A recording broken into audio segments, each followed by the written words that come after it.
All right, let's break this down because a lot of folks out there saying, hey, yo, the market's got to crash. The housing is unaffordable. And I get it. It feels like we're overdue, but feelings ain't fact. And the market really don't care about vibes. So since 2019, home values have shot up 54%. That's not hype. That's just the math. Meanwhile, income's only up 23%.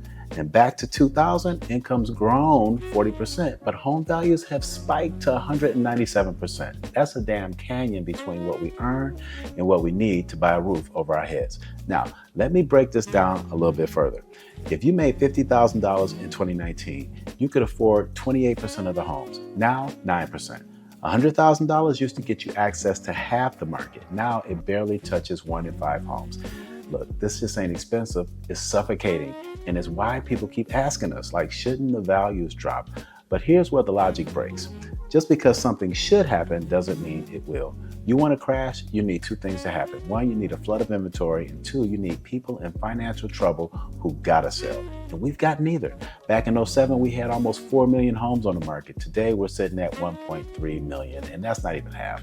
And these homeowners, they're solid. They got fixed low interest rates, they got tappable equity, they got record credit scores. I mean, nearly half of them own their homes free and clear. In other words, nobody's desperate, nobody's bailing. And this is what we call price stickiness. It means sellers aren't quick to drop their price because they don't have to. They're not behind on their payments. They're not underwater.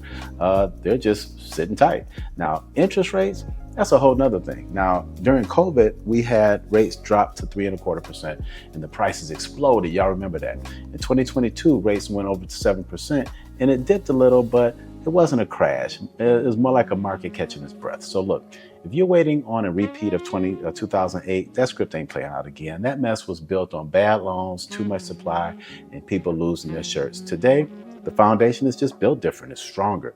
The market is tight, competitive, and yes, it's frustrating if you're trying to buy on a budget, but it's not going to crash. So what are we going to do in 2025?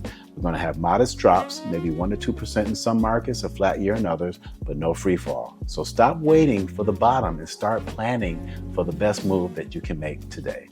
Adapt and stay smart.